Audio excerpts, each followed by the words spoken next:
Today we're going to do a little demo of Riverside and see if we can do this live. Basically recording, editing a podcast in theory. I don't know if we'll get to the actual publishing part of a podcast, but so basically what we're going to do today is a quick demo of Riverside.fm, a recording tool that, here, let's throw it open here. Just the dashboard once you're logged in.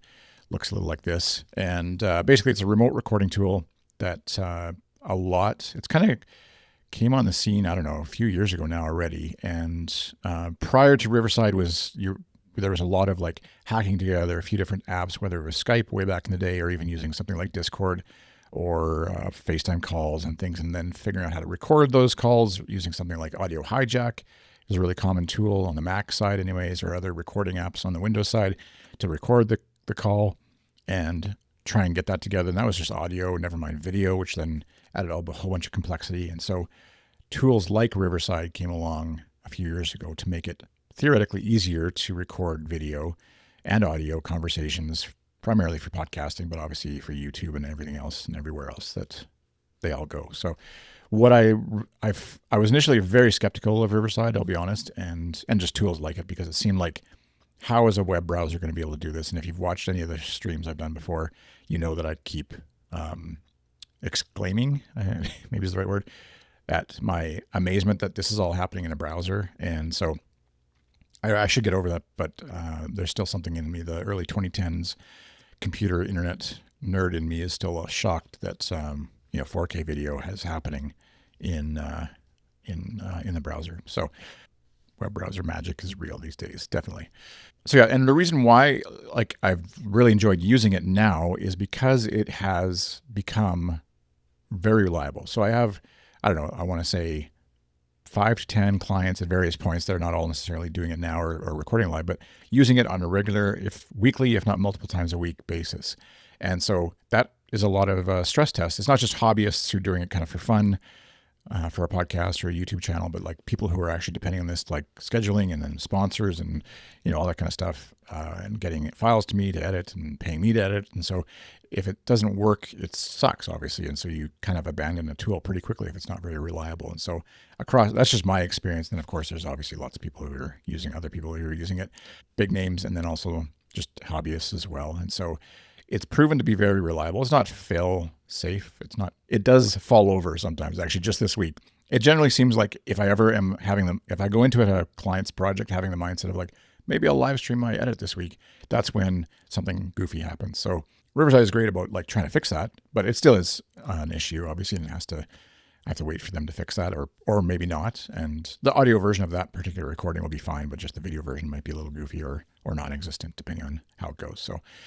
So yeah, not to say that it's perfect and never fails, but it is overwhelmingly positive in terms of how often it works and how well it works. So I don't use it a lot myself for like recording a podcast, because I don't do a lot of podcasts myself. What I do use it for actually is, I have different studios inside of here, but the Lemon Productions, my business, when I have a meeting with a client, is I'll actually record the conversation rather than in Zoom or whatever. I'll do it in Riverside, so that, again, for a chance for myself to test out the tool, but also then I have a live HD, 4K, whatever quality recording, audio and video of the conversation that I can throw into, get a transcript from, throw that notes into Notion or whatever, and be able to just search for stuff I said or promised or they said they would do, or dates and timelines and things. So I don't have to, as a solo person, take notes as much during an actual call and can just have a good conversation. So that's kind of how I use it, but I have no problem recommending it to clients over and over, as it's a great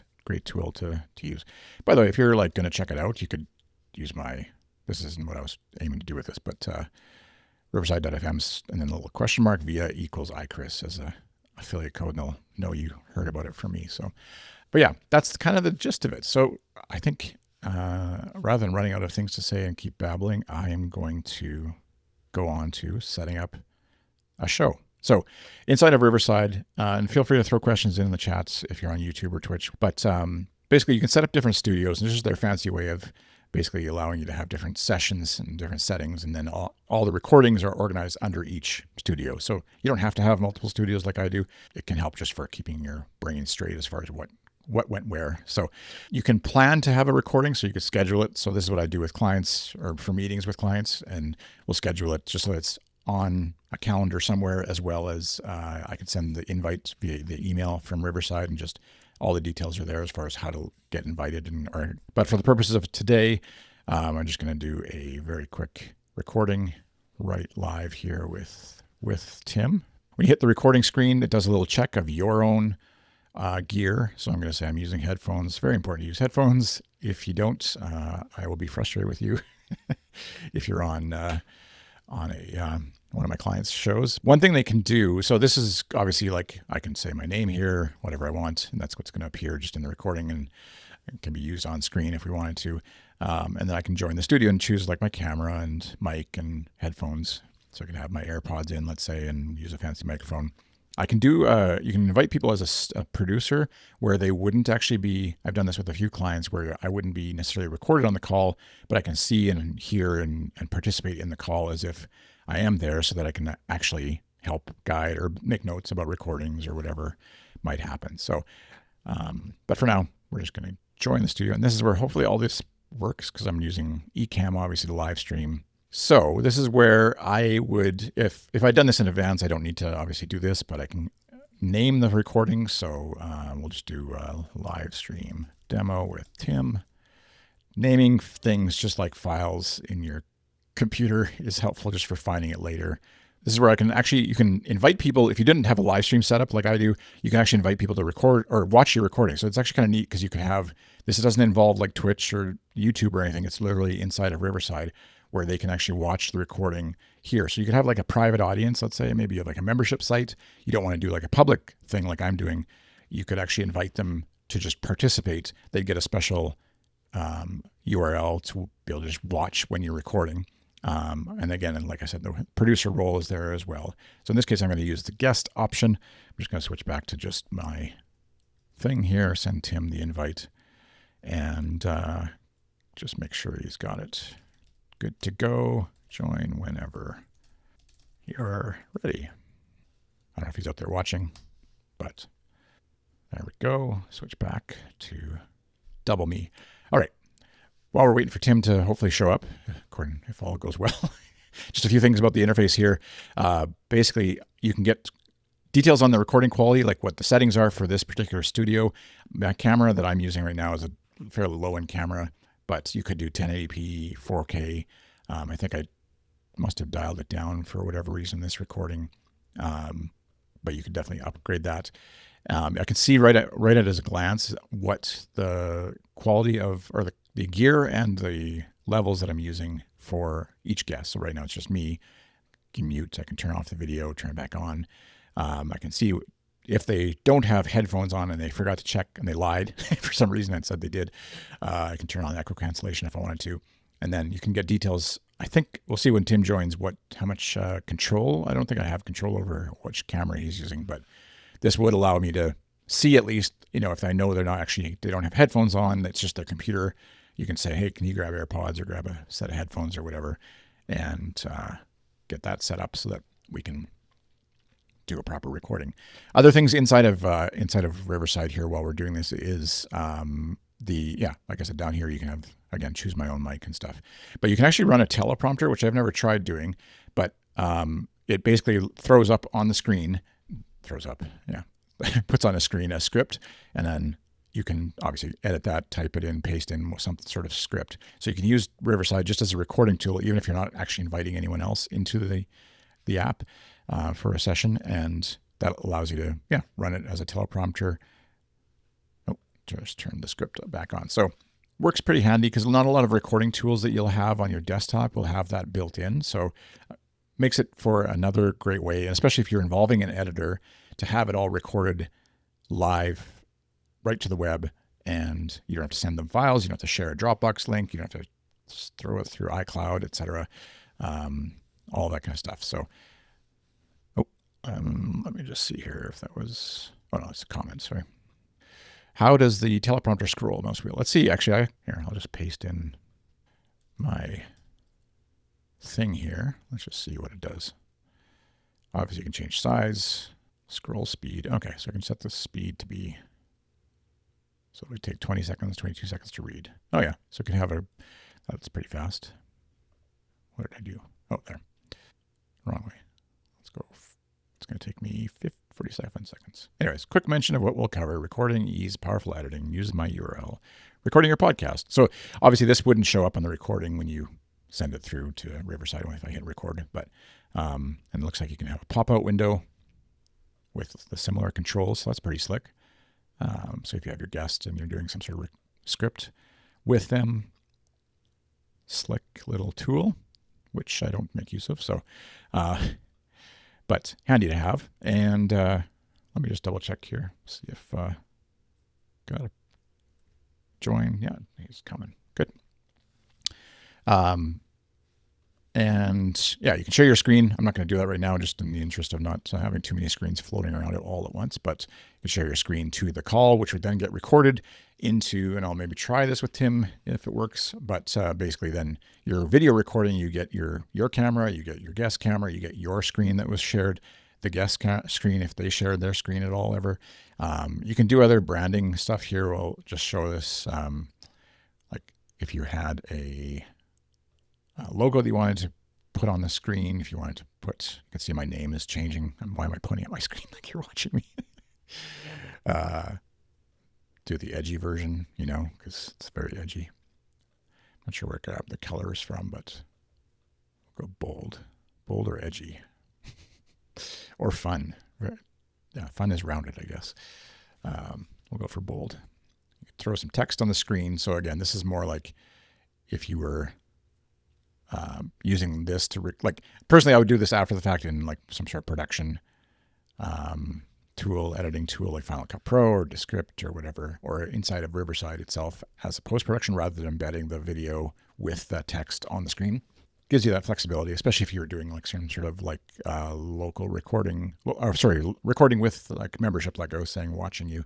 And we can play some media. Chat as if you're basically, if you had this going as a live stream with guests, you could have a chat going either with the guest and backstage sort of idea, and then also if there's people watching, much like Twitch chat or YouTube chat or whatever, you could have that going as well. So Tim, if you're watching, I'll send you the email so you get that. It may include instructions.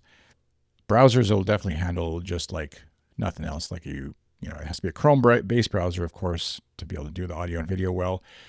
It definitely is nice because it gives you individual tracks without having to figure out how to get individual tracks. So one thing I'll talk about is that Riverside does have the ability to live stream right to Twitch. So you could be seeing what I'm seeing on the recording here. It's not as customizable in terms of like having control over the scenes like I do with Ecamm Live, but you can do it out of Riverside right to Twitch, apparently to TikTok, which the link isn't opening the app, and I can't find a way to join via the app. All right, well let's investigate that because it would be good to know. Should be a link, join studio via the app. So I've got the lobby here. Tim is waiting, so just to make sure that someone else didn't grab the link. Obviously, I could choose to impersonate Tim, but I can let them in. There we go. Hello. Maybe works. One thing just to note for anybody watching this is the quality here in this preview window is not necessarily representative of the final quality that would be coming out of Tim's recording, because it's doing a local recording and then also uploading that to me to be able to see it. And the version that I would see is not necessarily as amazing, but we can also check out here what Tim is using. So right now, Tim is using the FaceTime HD camera for video, Yes. which is partly Because I'm using Chrome, which doesn't let me use my iPhone as the camera. Oh yeah. Because I couldn't figure out how to open it up in the native app. Yes, a native app on the phone or native app? Do they have a desktop app? Yeah. That's one I haven't. That's a new thing that I haven't played with a bunch. Is the desktop app? Part of the workflow, and you click the link, it says download the app. You download the app, and you click the link, and it says download the app. So there's a little hole in the workflow there. The one, I don't know if you were watching the troubleshooting thing. Like there's tech support says scroll down further on that page or something, but I don't know. It doesn't go any further. Yeah, I suspected you know how to scroll, but at any rate, I can choose. Like I can see that he's got the DJI Mini mics. He's using his AirPods. So that would be like if he didn't have headphones at all, it would just say probably Mac, iMac, whatever, internal speaker, which then I would be like, hey, you idiot, use headphones. Otherwise, you're not allowed. That's just the podcast editor and me.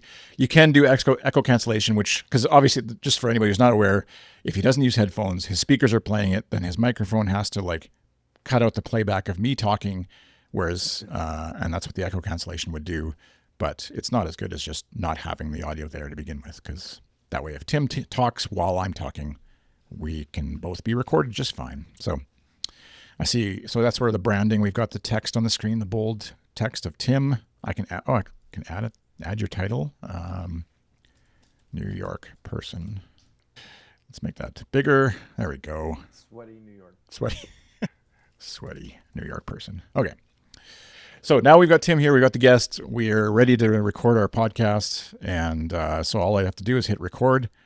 And, I missed it, but there is actually a way you can do a test run or recording, which allows you to record a little bit, then quickly watch it back right inside Riverside. Okay, so there's a countdown there.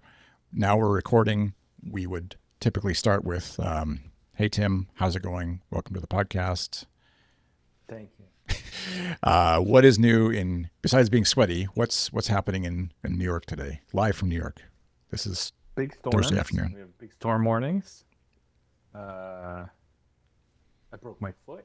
What? As it turns out, I broke my foot a while ago and didn't actually realize it. And it wasn't until it started healing that I was like, oh, this is what it feels like when I have a broken bone that's healing. I just couldn't figure out why my foot was hurting all the time. Weren't you you weren't doing like running and stuff with a broken foot, were you? No, well, this is so fascinating. I know, I have to tell everybody. So I think it was about a month ago. Maybe it was at this point, maybe it was 5 weeks ago.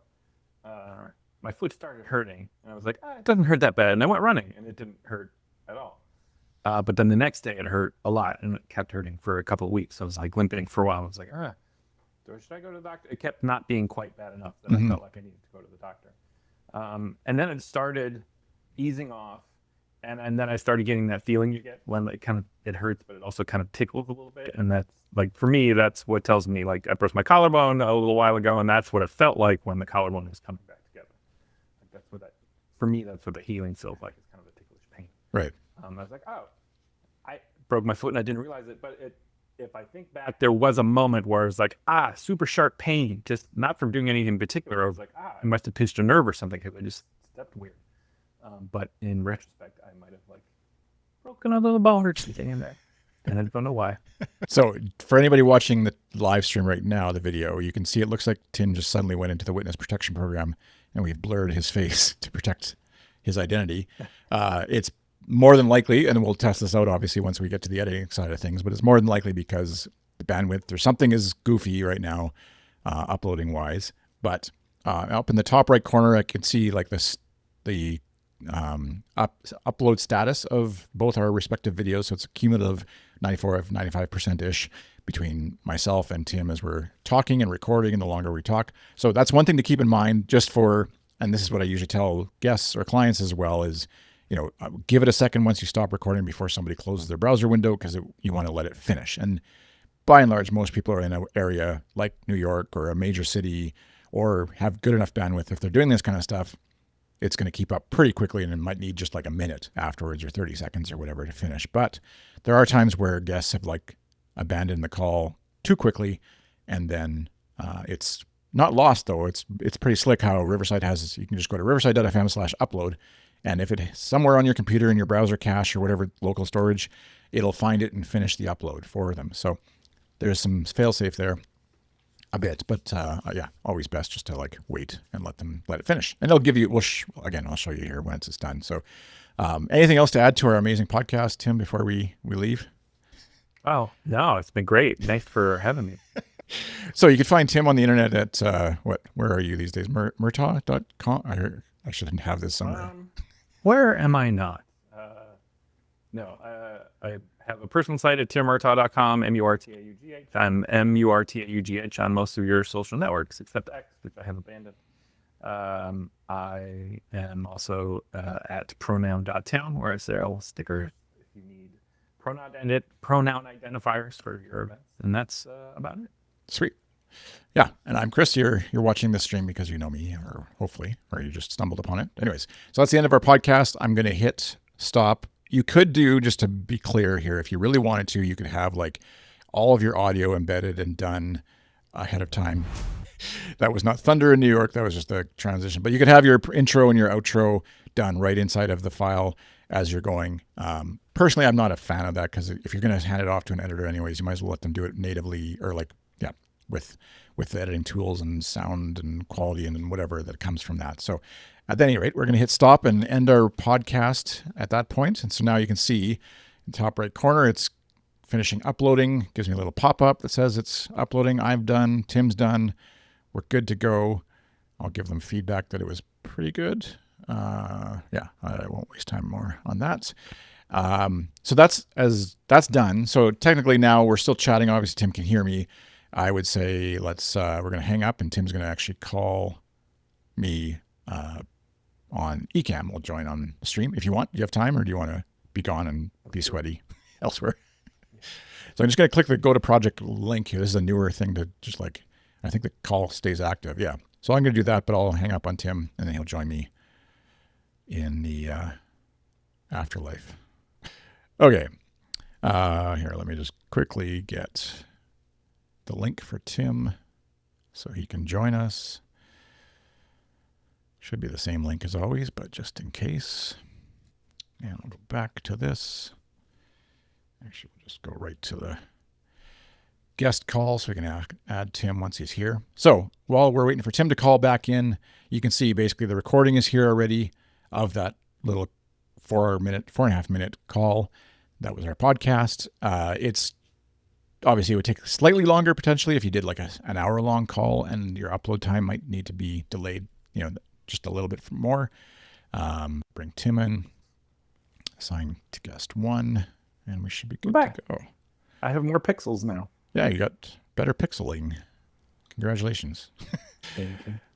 So we're just explaining that the recording is there. I could right away, this is what I usually do with a lot of my clients, and any of that don't do video, I just go in here, I grab the raw audio from each track. Riverside still, despite years of my requests, still has not added oh wait, maybe they have it. Export all, download tracks. That's going to probably give me all the video files. Anyways, I just want like the high quality audio, but that's neither here nor there. It's a couple of clicks. Anyways, that's what I would download, is just the raw audio for any of the audio podcasts only, where I'm just going to do the editing myself and sound EQing, etc. That's all where that's done. You'll see that there's a separate track for any of the media soundboard sounds we did as well, which will align. You can have it like so that it fills the gaps so that it aligns properly with the recording, not just like a file of just the audio that was played. But what we're showing off here is Riverside's tooling for editing. And so let's just get rid of the sidebar. First off, you can see the Made For You tab. This is actually brand new. So if you use Riverside even like 2 weeks ago, they've sort of revamped this a bit, which has made it much easier to find stuff. But basically, they right away out of the gate, they do a quick demo, or a quick, demo is on the text. That's why I read that. I'm like Ron Burgundy here. A magic episode where they've edited it. So right inside Riverside. Okay, so there's a countdown there. Now we're recording.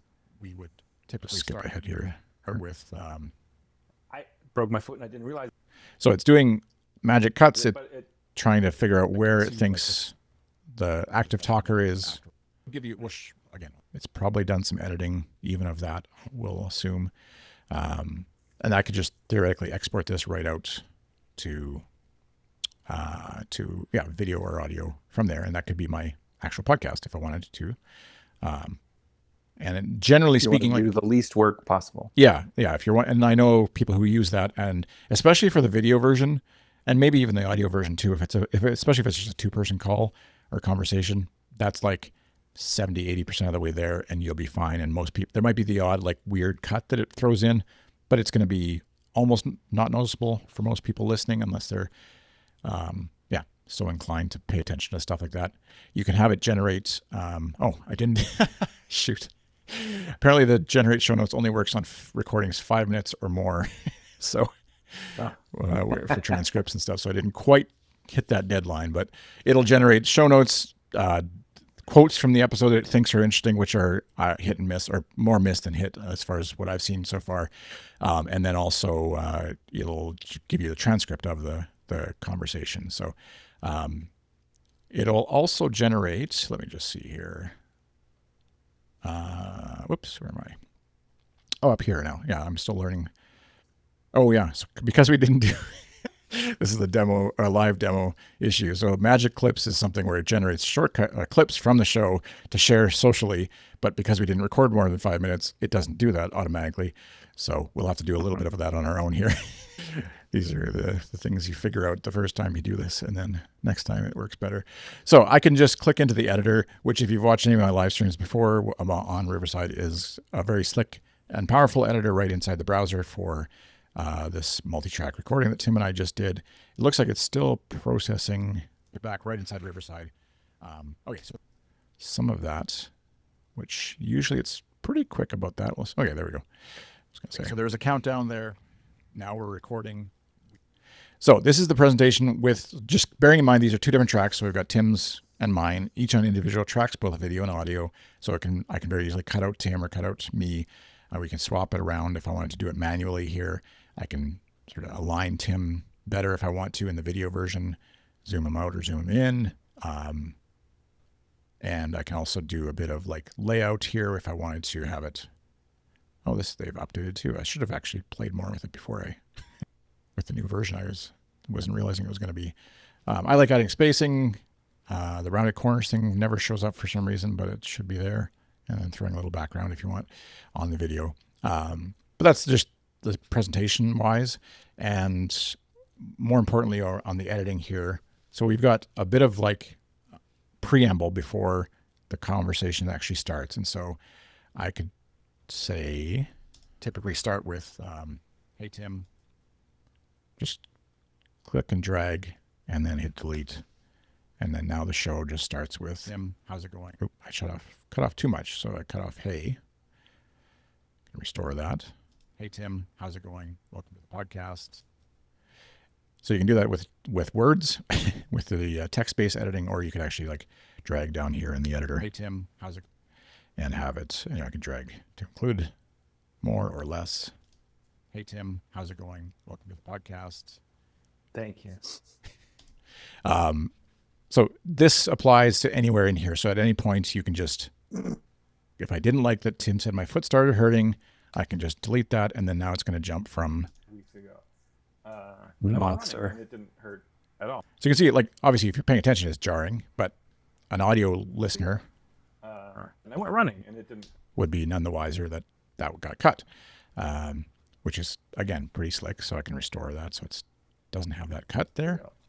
What else in here? So while we're on the topic, since it doesn't have the automatically generated social clips, I can highlight anything, a bunch of text, let's say, or a segment, and then use this little thing here to create a new edit, which will give me another edit of what we talked about, but just the 30-second clip there, which I can go into it and later and edit a social clip out of that. So, or this part here, where it's important to remind people to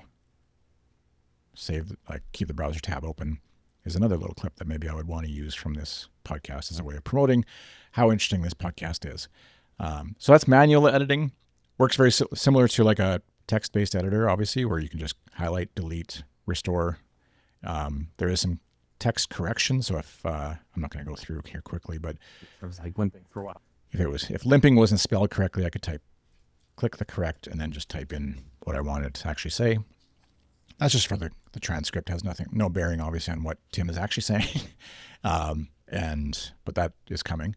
And so as part of that, we can throw the captions on the screen, which you'll see not so much on a full podcast as much, but it does enable with the captions thing over I here. didn't actually realize it. And it wasn't until it started healing that I was like, oh, this is what it usually. That's where you notice, obviously, if the transcript is off beyond just making it easy for people to follow, is if the transcript itself or the captions don't have the right words, it makes it confusing to watch. So anyways, that's manual editing. Up here in the AI producer button is where you can actually do some of the remove pauses.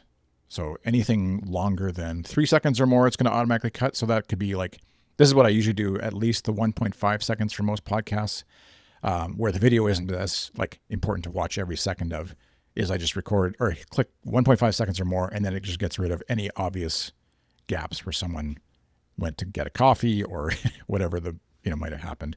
So it looks like it. Thank you. What is new? It cut out our little, sometimes that gap there, right? So other than my breath laughing tail, cast. Thank you. What is new in, probably isn't too much that's cut. Broken foot, were you? This is so. So I don't know what cut here. Let's see. With a broken foot, were you? No, well, So got a nice interesting. little, yeah. So Weren't you it cut out you weren't doing like thought stuff stumbles. with a broken foot, were you? This is so fascinating. Yeah, which I hadn't really. I've noticed that it cut out like someone, if I like laughed a little bit further away from a microphone or talked further away, it wouldn't pick that up as actually talking, which makes sense. It's not below a certain decibel is not Sure. talking, which was kind of annoying sometimes because then you want the laugh. Obviously, it's a really awkward thing if someone tells a Right. joke, they laugh loudly, and then suddenly just disappear from the track. But Right. so but it is handy if it's so I can click here and just see like it. As far as the transcript is concerned, it picked it up as just noise. It doesn't know that there's words there, but it looks like to me like it might be an or a. Right. So you could decide whether you want to keep those stumbles in there if they're cute or if they're nothing. That you just get rid of. And that's where the sort of advantage, disadvantage here is a 5-minute podcast. You can go through and like click through every little thing and not quite 5 minutes, sorry. But whereas a 65-minute podcast, it gets a little more mind numbing, I guess, to like go through every little cut that it decides to make. But interesting here. I'll just see what this is. About it. Sweet. Yeah. And I'm Chris. Okay. So it picked up my sweet. And then obviously that's like, I don't know, not quite 1.5 seconds. So I could have chosen to go, what's the next one up? Like 1 second probably. Yeah. So super tight cuts. That would be more appropriate for social media or for a video targeted at my 12-year-old or half a second pauses. So for a general podcast, and then you can always revert to original if you like, oh, that's actually, I don't know what it's doing. I don't trust what it did. You can just click revert to original. So I'm going to leave it on that. Here it'll also remove some of the filler words, which that one gets a little awkward, I find. Maybe I'm just old school, but like, so this segment here, let's just take a listen. I should have this somewhere. Where am I not? No, I have a personal site at timmurtaugh.com, M-U-R-T-A-U-G-H. I'm M-U-R-T-A-U-G-H on most of your social networks, except X, which I have abandoned. I am also at pronoun.com, where I fill stickers. So it makes for an actual sentence. Like it Very works. efficient. Yeah. But yeah, Except X, which I have abandoned. I am also at pro. feels a little max headroomy for the older crowd. Yeah. So again, I could revert to original and just. Except X, which I have abandoned. I am also. So I could like just get rid of that one, let's say, which would probably clean it up enough. Which I have abandoned. I am also at pronoun. And you might even be able to get away with like doing a manual. Let's just see here. I'm also at pro. Yeah. So that's the kind of stuff I would do in Logic Pro after the fact on the audio version. I wouldn't worry about leaving like a video version. To me, if it's a 60-minute video, people aren't skipping out just because you say an in the middle of a sentence. Usually they're sticking around because they're watching it. Unless you're literally every second saying an and then in which case. Yeah. That's pronoun.town. Where is there? And that's about it. Interesting. So that is the ums and ahs. And then hopefully it doesn't find any fluff because we were pretty quick, but you could, it'll actually go through and recommend if there's some parts that need to be cut out. But it didn't find anything. Usually it'll give me a little details on what that is. And you can decide, of course, whether it's worth doing or not and revert. So I always use that as a little joke with clients who have podcasts regularly where I'll click that button and then it doesn't find anything. It's like, hey, congratulations. Your podcast is deemed to be completely fluff free, according to AI anyways. These last few are more for if you don't already have. So in my case, majority of clients are all using good mics, good environments, have been doing it for weeks, months, years even. And so they don't need AI improvements to the quality. But if a guest had a really bad mic or something, that's where I would sometimes turn this on for the video version only. Again, I do the audio version myself more manually. But you could do this again if you have guests with some troubling audio. So we could try it here just to see. I don't know how quickly it'll give me a readout. I'll just try it on Tim's, let's say. And usually I would do it at like 60, 70% sensitivity so that it's not like completely giving it sort of that robot-y sound. We'll just let it run here and see if it actually changes anything. And then similarly, this smart mute, which again, if your guest doesn't have a good microphone and good headphones, you might want it to be like, obviously I'm talking right now, or like at this point here, but maybe Tim sort of coughs or mumbles under his breath about something I'm saying. Smart mute will try to guess who's the primary talker is and mute everybody else. So especially in a 3-4 person podcast guest situation, that's where it can come in handy. But again, what I tend to do, even for the video version, is if there's an obvious spot where, let's see, right here, there's a bad enough that I felt like I needed to go to the doctor. So let's say that that I muttered here. That I felt like I needed to go to. Yeah.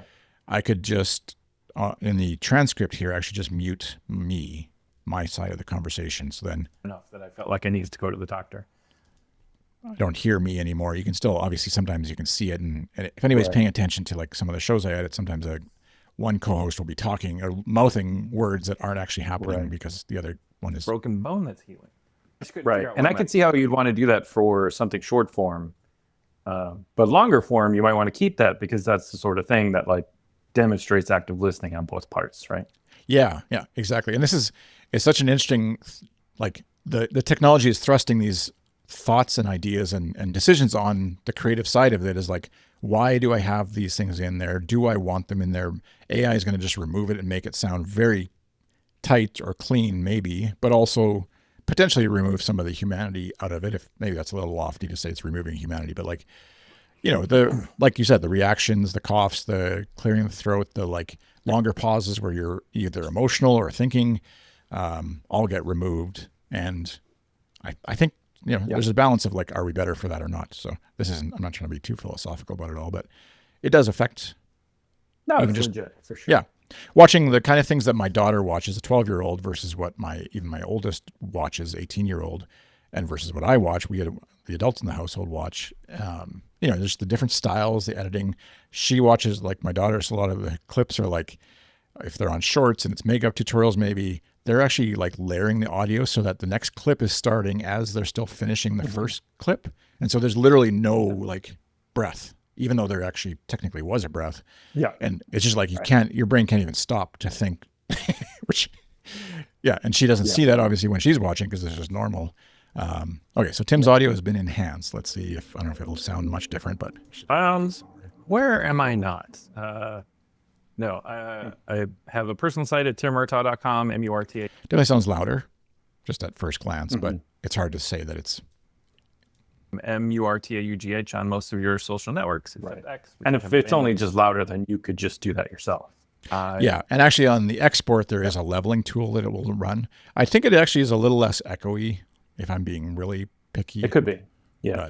Because like I'm using an okay, clip-on mic, but like I'm still in a room that's not soundproof to any degree whatsoever. Yeah, exactly.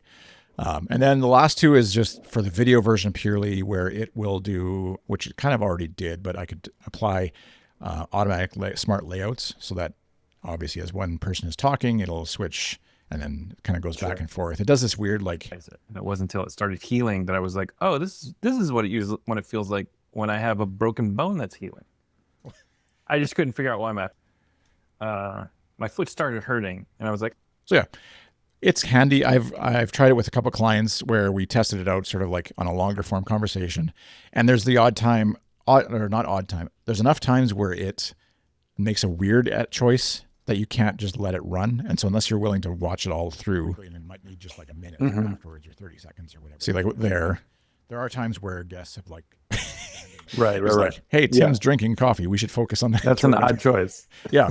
So in this case, like on the person who's speaking. Yeah, it's easy enough to just delete that scene, but obviously, again, take this to a 65-minute recording, and you're like, or here, there's a shortcut, like, I don't know. I mean, you could say that that's helpful for keeping someone's attention because two dudes are pretty boring as it is, but and then finally the creepiest one, which every like Descript has something like this too, where I'm actually nervous to even, not nervous, but like you can turn on eye tracking where it'll actually like adjust your eyes to make it look like you're always looking at the camera. Oh yeah, that's a little weird. I think it's not weird for someone else watching you. Like if they didn't know that had happened, because I tried this on myself and it's like right away I can see, but I can show it to other people and they're like, they don't see it because you're just kind of, I should have done like a before and after here. I guess it still is going. So let's see. I am also at pronoun.town where I sell stickers if you need pronoun identifiers for your events. And that's about it. Sweet. So yeah, I don't know how long it'll take here if we have time for it to do that. Right. So while we're here though, you can like mess around with layouts. Obviously you can add music if you wanted under or before. Like I said, captions. You can upload other videos. So just, I don't have anything in here right now, but let's say I can use stock footage. So if you're like talking about a YouTube video that you were watching and cut it in. Yeah. So you could like throw this. Oh, I just threw it in over top, but if you need pronoun edit. And actually we can go right to the beginning. Any of the clips here, you can go up, click the plus. We can add other recordings from other sections we have, maybe some music as an intro. Burrow, let's say. So just throw that in. But, oops. At any rate, that's all there. Again, probably you do it like before. And what I've done with one client is I have a predetermined kind of like video intro that they use. And so then that's uploaded and then I can throw that in right away. I'll just use this photo, for example, but, it's not going to let me use just a photo, but you could very easily throw a video intro in so that it has, your outro and your intro, let's say, are already there, and you can have that just to play. So just for example, there we go, got rid of that. Let's go uploads, and I'm going to upload not a Fortnite clip thing, but Ecamm Live. See if this uploads quick enough. And so then at the end of the show here, or that's the beginning, I guess, technically, but go to my recordings, or not recordings, sorry, go to my uploads and throw that in. So now our conversation ends. At any rate, we're going to hit stop and end our podcast. So obviously not very appropriate for what we're doing, but you get the idea. You can have your template sort of for your show and then build it out pretty quickly. All right, let's see if before we do anything further, has Tim's eyes been adjusted appropriately? And so it says it has. I don't know if we can pick it up or not. We am also at pronoun.town where I sell stickers if you need pronoun identifiers for your events. And that's about it. Yeah, I think so. I think because there was like a point where you looked away. And I think like at this moment, I think you were looking down, like what, to the left? Yeah. And it's actually kind of, not quite forward, but also not where where site is timurtaugh.com. So I don't know. I mean, you'd have to do a bunch of side-by-side comparisons. But if I think back, I mean, this is actually kind of nice because it's like it takes practice to stare into a camera. Right? Yeah. You necessarily want to be looking at something else, especially if you have video of the person you're talking to. That's what you want to be looking at. Yeah. Especially like, I don't know how much it allows for sort of like normal looking around the room versus, I've played with Descript's version of this, and it is handy if you're doing, especially if you're doing screencasting or like it's a solo person, you're just monologuing to be able to look down to the teleprompter, let's say, or whatever you might have on your screen, but then up to the camera, your eyes are still always going there. And it actually did a pretty good job even with glasses on, which is, I would imagine, has to be somewhat difficult. But there again, I would guess like you'd want to use that lightly and carefully because it could make you look really weird. Right. And if you don't watch it again to make sure that you're not looking really weird, even if you look weird for 10 seconds of a 60-minute video, people are going to be like, ooh, something weird is going on.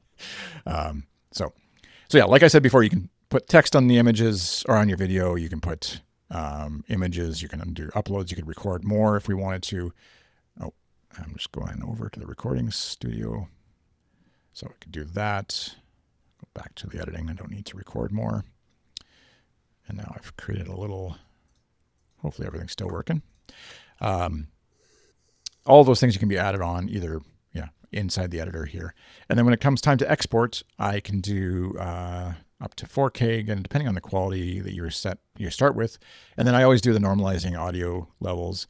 If there's anybody with really bad audio, or even like sometimes my clients will have a buzz in the background that we don't really hear that well, but it is there, I'll turn on and remove background noise. But otherwise I leave that off, actually, if I know that if I trust that their recording is pretty good.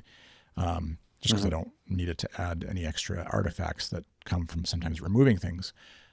Just for any video nerds out there, you can export like a timeline to Final Cut Pro or Adobe Premiere, so that if you wanted to just export and work from the starting point that whatever it did in here inside of Final Cut Pro or Premiere and keep working on it in more finer detail, that's an option as well.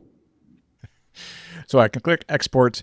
It's going to take a minute because it's, well, let's see, I guess 5-minute video here, but normally with an hour-long video, it takes a little bit to generate that export. In the meantime, I can go back to the export page on my studio, and you can see it's working on there. While it's happening, I can go over to the edit window, and this is where, so I've got 4 minutes and 15 seconds is the full version, air quotes, of our conversation. Here's the 2 clips that I marked that I wanted to maybe work on. So we'll quickly keep this brief here, but go edit, and it's going to jump just to the section that we clipped out. So this is I think it was about a month ago. Maybe it was at this point, maybe it was 5 weeks ago. So that's I think you're telling your foot story, broken foot story. I can change this to be in 9:16, so more appropriate for social media, TikTok, Reels, etc. And this is where I'd probably put some sort of caption on. So you can have presets that you are using or brand appropriate ones. So I'll just use this for now. Align the text, let's say. My foot started hurting, and I was like... And at this point, I can still go in and redo or, apply a more aggressive version. Let's just do it like teenager version, super fast, no breaks, of the edit. And even if I wanted to improve audio, et cetera, remove fluff words, et cetera. So to make it really, which I think that one's actually already been done. So I think it was about a month ago. Maybe it was at this point, maybe it was 5 weeks ago. My foot started hurting, and I was like, it doesn't hurt that bad. And I went running, and it didn't hurt at all. But then the next day, my collarbone a little while ago, and that's what it felt like when the collarbone was coming back together. Like that's what for me, that. So if I was like, oh, actually, I need a little bit more of that story because I want to hear about the ticklish pain that Tim had. You need them for the healing feels like. Oh, that's what it feels like. That was hey, Chris Coyer fault. Thanks. That was well timed. I was like, was that the notification? Did they approve that too? Yeah. That's a really nice edit that they automatically put in there. Yeah. It's impressive. It's healing. Which you could add sounds, obviously, if you want to. So then I just click export again. I bump it up to 4K, let's say.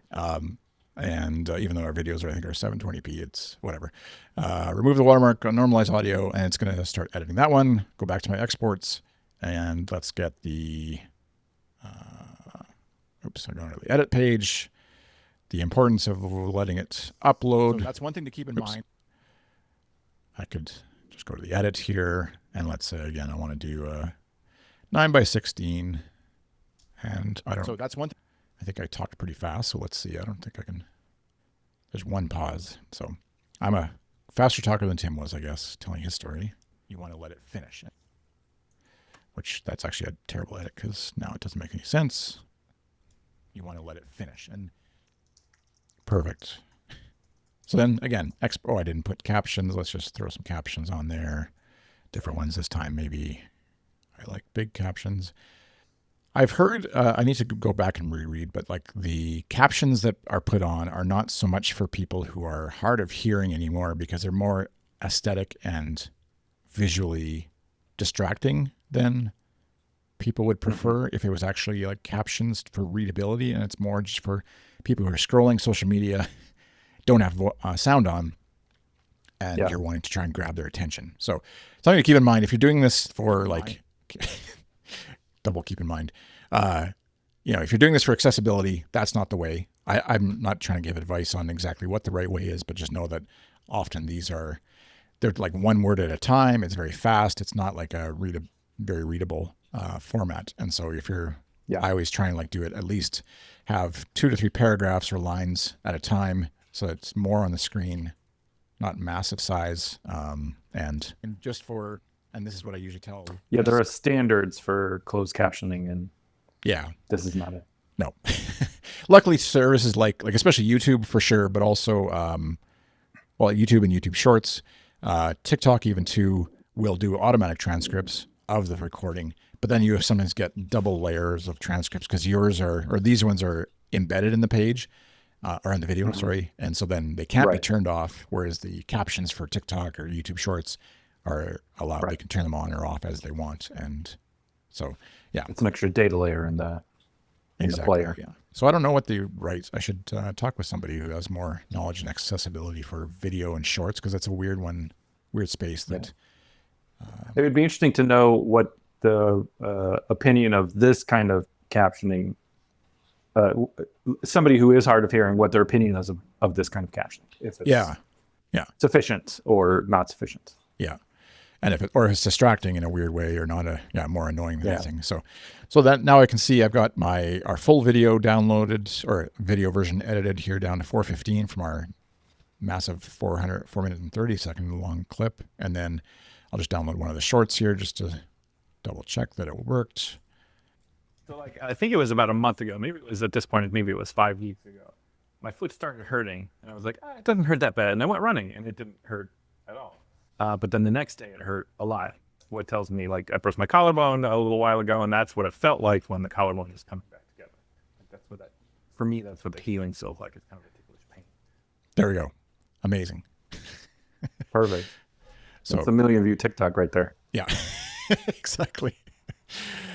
So suffice to say, obviously this particular podcast that we just did is not the most amazing, interesting thing that you would ever want to listen to necessarily, but you can imagine how having your entire, unfortunately, like I said, we can't show it, but like the version where it has magic clips it generates, which are pretty good, at least at spotting a good portion of the show where someone laughs, someone said something interesting. It kind of does a nice, decent edit that you kind of just have to massage the intro and the outro a bit to make sure it makes sense.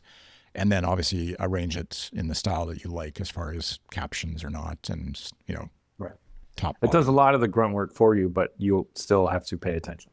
Yeah. And kind of know what you're doing in order to put out a professional product. Exactly. And I completely abandoned all sense of my notes here, but the main thing is you don't have to know what 24K 4K codecs and exporting from Final Cut Studio and making sure you're whatever. You just click a button, it's 9:16, and then you click another button, it's back to widescreen format for YouTube or wherever, and takes a lot of the guesswork out of all of that kind of stuff. Never mind just finding the content in a long timeline of a Final Cut Pro timeline or whatever.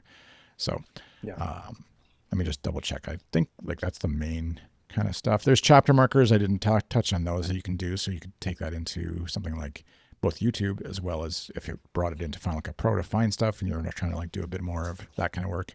And yeah, I think that's everything. Is there anything that I didn't cover in terms of this isn't getting an audio recording out and published onto say Transistor as a podcast host.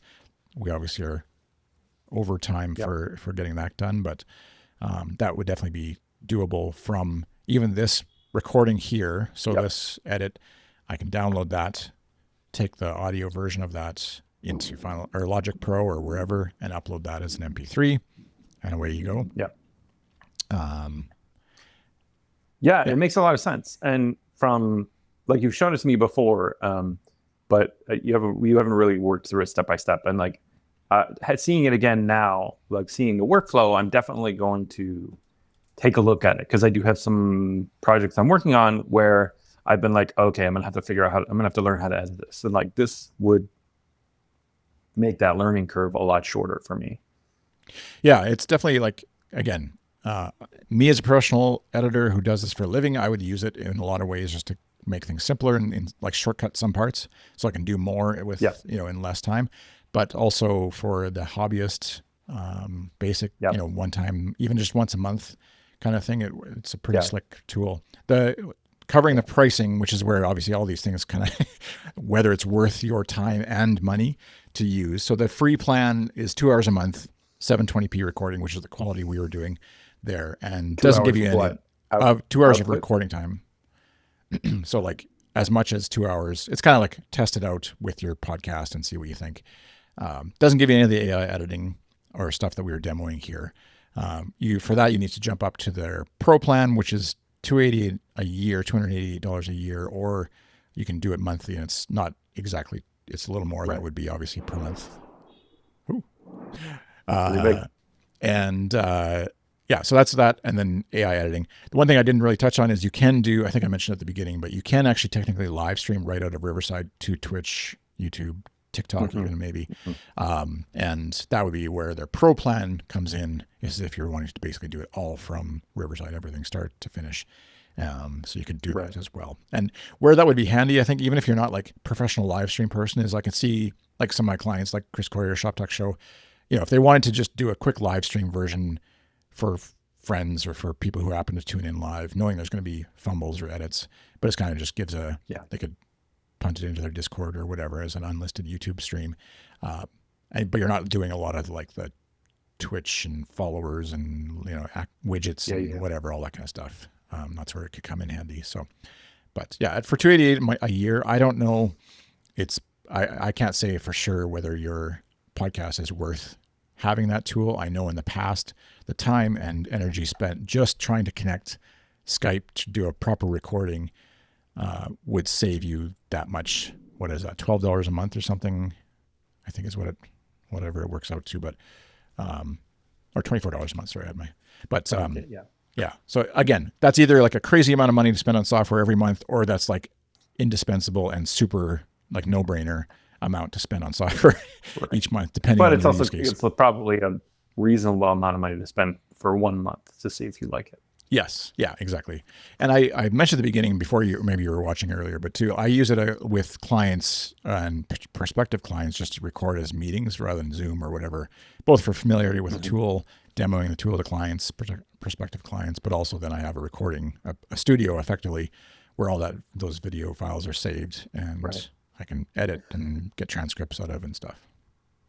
Yeah. So this is a tangent question, but when you're talking to that kind of client, are they usually people who've never podcasted before? And so you're kind of teaching them what it's going to take to produce a podcast? Or are you usually talking to people who are like transitioning from one producer to another producer or editor? A little bit of both. So like a client or prospective, someone I talked to this week was someone who's already using Riverside, but they just are looking for an editor. And so they're very familiar with it. Other times I'm using it with people who have never done anything, like they don't even know how they're going to record a call. They just know they want to record with guests or whatever, or remotely. And so they've never used anything at all. And maybe their best guess is Zoom, which is passable, but is also not great for recording. Although they've definitely upped the quality, I think, in terms of local recordings and things like that. So everybody kind of converging on all the same features all at once probably is where we're headed. But yeah, so that's where like tools like Riverside, Descript, which is the editing one, they also have something called Rooms, which is for recording remotely. And so you record in Rooms and then it automatically punts the recording into Descript for you. And what else? Yeah, there's other Zoom other than Skype, which actually just finally officially died. It did so well, and then Microsoft somehow press F. Yeah. Somehow like pandemic had the perfect opportunity to become the one, and then Zoom came along. They did not. So but yeah, I'd recommend. Really interesting, isn't it? Yeah.